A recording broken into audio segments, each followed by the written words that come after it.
State of the Nation.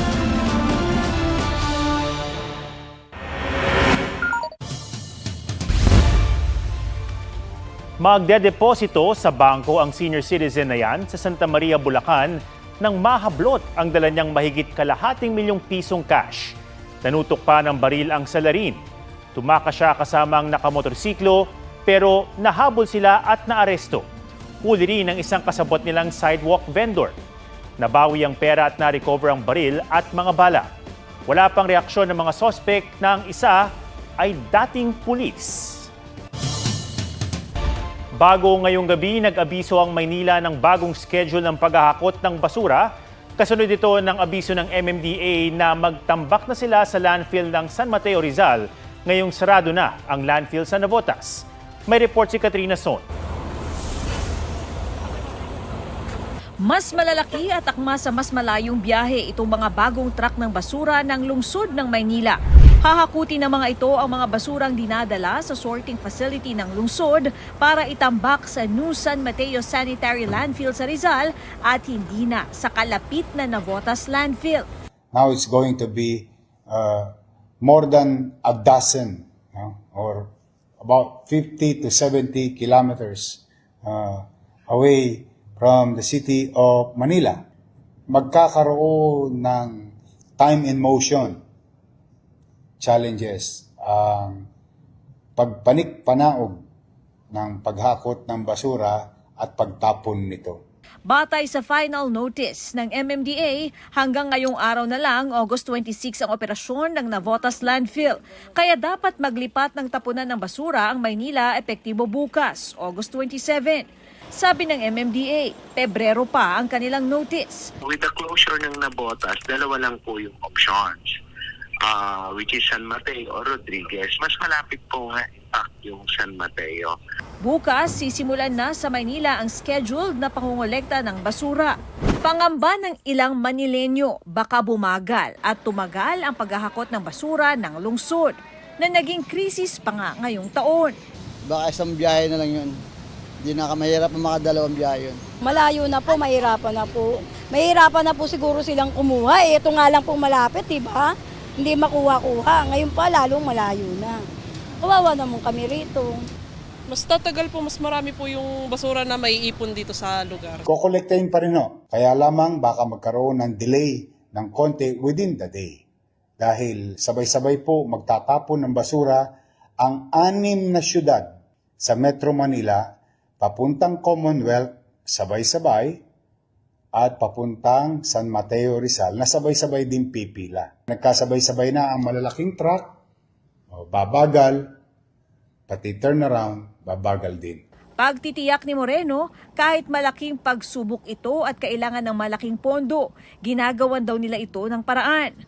Katrina Son, nagbabalita para sa GMA Integrated News. Wala pang 3 buwan bilang PNP chief, sinibak ni Pangulong Marcos si General Nicolas Torre III. Nakikitang dahilan ang gusot nila ng NAPOLCOM na binaliktad ang balasahan ni Torre sa PNP. Pero sabi ng DILG, posibleng alokin ng Pangulo si Torre ng ibang posisyon. May report si Maki Pulido. 2024 naging tensyonado sa compound ng Kingdom of Jesus Christ. Mailap sa mga dumating na pulis si Pastor Apollo Kibuloy na wanted sa mga kasong child abuse, sexual abuse at human trafficking. Matapos ang 3 buwan na pasakamay siya ng Davao Regional Police na ang hepe noon, si Regional Director Nicolas Torre III.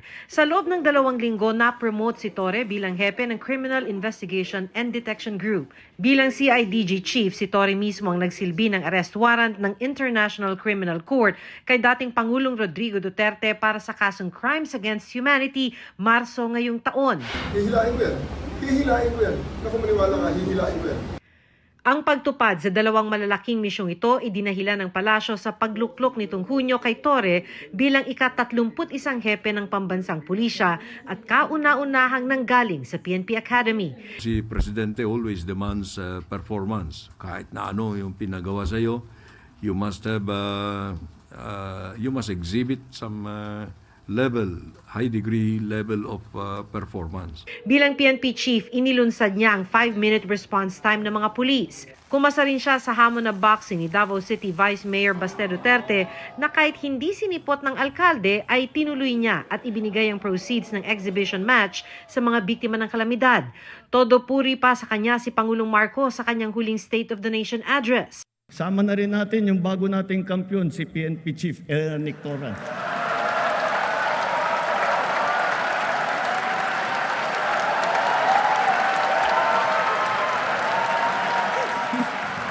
Pero wala pang 3 buwan, sinibak na ng Pangulo si Torre. Sabi ni Interior Secretary John V. Cremulya dahil ito sa pagbalasa ni Torre sa liderato ng PNP kahit binaril ito ng NAPOLCOM, isang DILG-attached agency na may administrative at supervisory control sa PNP. Sa pulsa Rigodon, si Police Lieutenant General Jose Nartates Jr. Na-reassign siya bilang Area Police Commander ng Western Mindanao. Habang ang may hawak nitong si Police Lieutenant General Bernard Banac, ipinalit kay Nartates bilang Deputy Chief for Administration, ikalawang pinakamataas na pwesto sa PNP. The President was presented with the facts and he determined that the best course of action is to uphold the role of NAPOLCOM. The President decided to relieve Police General Torre. This was not an easy choice. Nakasaad sa memo ng NAPOLCOM na ang mga susuway sa komisyon ay mahaharap sa administrative sanctions. Pero sabi ng kalihim, walang ikakasong administratibo o kriminal laban kay Torre. Ipinalit kay Torre si Nartates, produkto ng PMA Class of 1992, dating direktor ng Ilocos Norte Police at hepe ng NCR Police. To the outgoing and the first Lacan Chief PNP, Police General Nicolas Deloso Torre III, thank you for steering the PNP for what it is today. Pero dahil sa 2027 pa magre-retiro si Torre, siya lang ang maaaring humawak ng 4-star rank sa PNP. Kaya si Nartates OIC lang na may 3 stars. Pag-uusapan daw ito sa susunod na pulong ng NAPOLCOM. Saan kaya ililipat si Torre? Natanong tungkol dito si Nartates. Nandyan sa Office of the Chief PNP or nasa PIHAW? Pero sabi ni DILG Secretary Remulla, may iaalok na pwesto ang Pangulo kay Torre. He is being considered for another position because the President still believes in his capacity. Sinusubukan pa ng GMA Integrated News na makuha ang panig ni Torre na hindi sumipot sa turnover ceremony para kay Nartates. Maki Pulido nagbabalita para sa GMA Integrated News. Inalok ni Congressman Leandro Leviste na maging state witness ang district engineer ng DPWH na inihabla niya dahil sa umano'y panunuhol. Alamin kung bakit sa report ni Ian Cruz. Engineer, bakit po kayo may dalang 3 million? Direct bribery, corruption of public officials at paglabag sa Anti-Graft and Corrupt Practices Act ang isinampa sa Batangas Prosecutor's Office laban kay DPWH District Engineer Abelardo Calalo. Tinangka umano niyang magpadulas kay Batangas 1st District Representative Leandro Leviste para wag nang imbestigahan ang mga flood control project sa distrito. Sabi ni Leviste, ipinaliwanag daw ni Calalo na nakasanayan ng di dumaan sa bidding ang DPWH project sa distrito. Congressman na raw ang namimili ng kontraktor na magbibigay ng SOP o Standard Operating Procedure. May isang kontraktor na handa na raw mag-withdraw ng initial na 15 million pesos cash para sa akin kinabukasan. Yung 3.1 million pesos naman na dala ni DE ay 3% mula sa isang kontraktor na may 104 million pesos in projects na may resibo at komputasyon sa supot ng pera na dala ni DE. Inalok niya ang district engineer na maging state witness para ituro ang mga mas grabing mangurakot sa DPWH. Hindi man siya pa nakakapagsalita, magre-reflect po siya na sana ito po ay magiging isang public service din niya sa ating bansa. Engineer, paano kung alukin kayo mag-state witness? Papayag ba kayo? No comment, no comment. Attorney, kung alukin po siya. Matapos mabunyag ang ginawa ni Calalo, kasama na rin sa iniimbestigahan ng Senado ang aligasyong naging bagman at legman ng mga kontratista ang ilang DPWH District Engineer. Nagbabala na si Senate President Cheese Escudero na ipapaaresto niya ang mga ipinasubinang 10 pinakamalalaking kontratista ng flood control project ng gobyerno na ng ghost o di sumipot sa unang pagdinig ng Senate Blue Ribbon Committee. Sa September 1 ang susunod na hearing. Sa September 2 naman, mag-iimbestiga sa mga flood control at ibang infrastructure project ang House Infrastructure Committee. Ipatatawag ang top 15 contractors na inilista ni Pangulong Marcos, pati mga opisyal ng DPWH. Si DPWH Secretary Manuel Bonoan, iginiit na di siya nakinabang sa anumang infrastructure project. Absolutely on my part. No, I don't tolerate this kind of attitude. That's why I'm filing all the charges against anybody who are involved actually in these ghost projects that have been discovered by the President. Sinusuri naman ngayon ng komite ang National Expenditure Program at General Appropriations Act. At lumabas na DPWH at hindi congressional insertion ang nanghingi ng pondo para sa Ghost Flood Control Project at substandard na proyekto sa Bulacan. Beberipikahin daw ito ng kagawaran. In fact, today I think I have issued the preventive suspension of the district offices involved in the mga ghost projects. Ian Cruz nagbabalita para sa GMA Integrated News.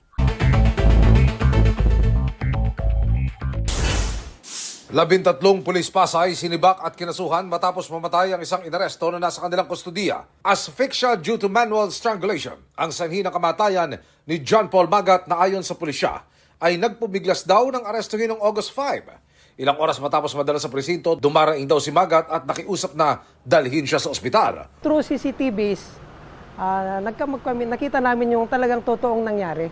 Dinapaan nila. Okay. So most likely yun ang dahilan bakit siya nasuffocate. Hindi naman ibig sabihin na sinakal talaga. Na gano'n na kamay. Pwedeng yung madaganan, gano'n dito sa liig. Sinusubukan pang makuha ang panig ng mga sinibak na pulis.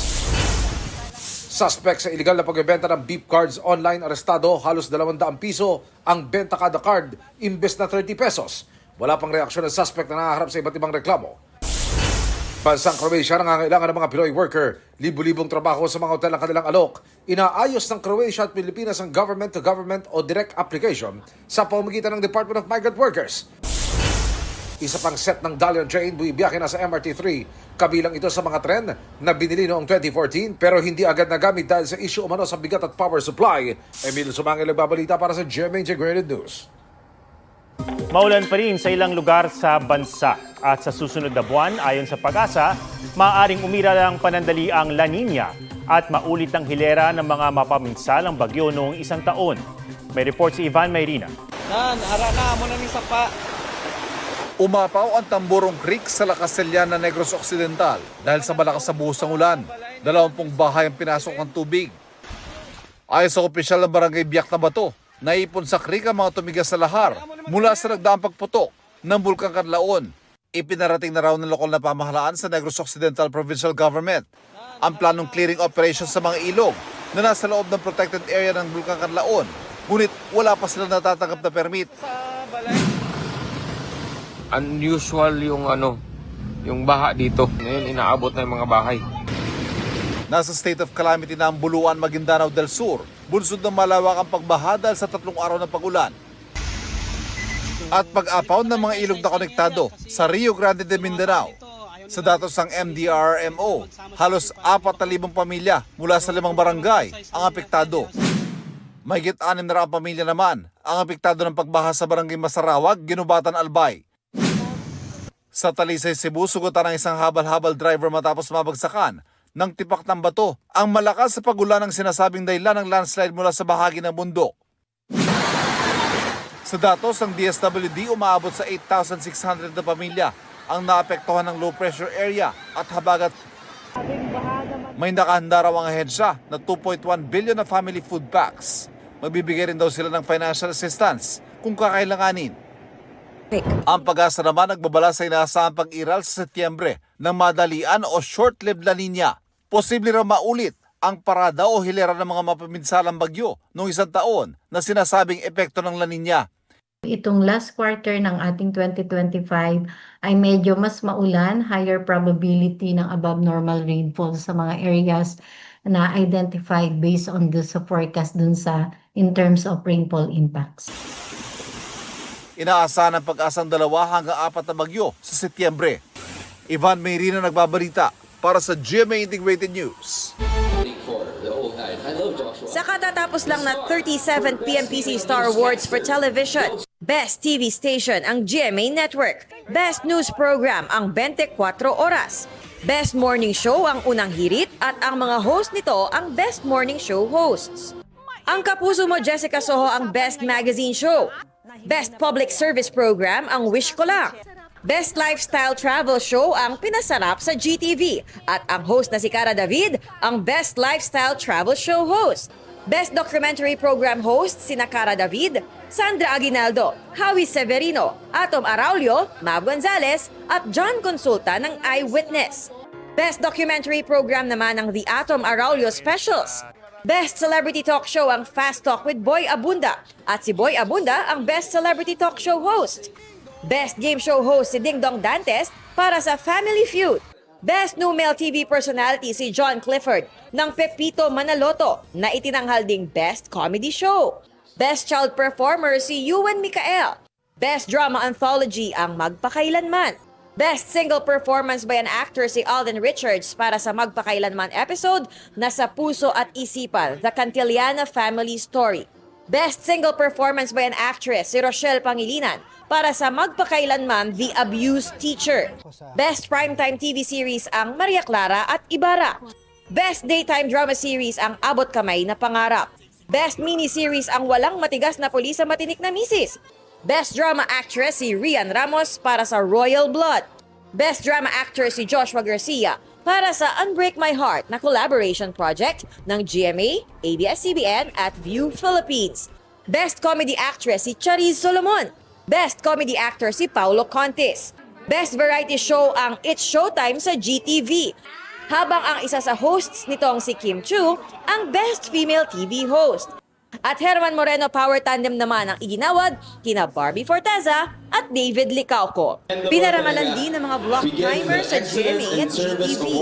Best Public Affairs Program ang Cayetano in Action with Boy Abunda, habang ang mga host nito ang Best Public Affairs Program hosts. Best Public Affairs Program host si Edinel Calvario ng Hiling Galing.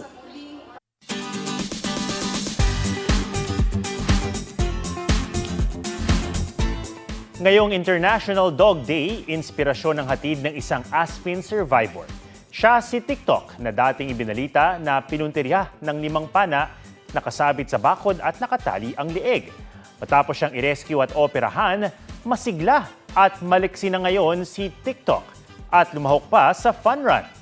Kabilang si TikTok sa mga asong bitbit ng mahigit 1,000 fur parents sa Protection Run 2025.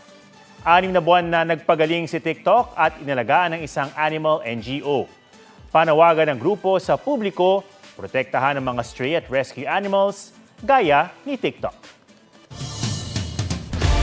Yan po ang State of the Nation para sa mas malaking misyon at para sa mas malawak na paglilingkod sa bayan. Ako si Atom Araulio mula sa GMA Integrated News, ang News Authority ng Pilipino. Huwag magpahuli sa mga balitang dapat niyong malaman. Mag-subscribe na sa GMA Integrated News sa YouTube.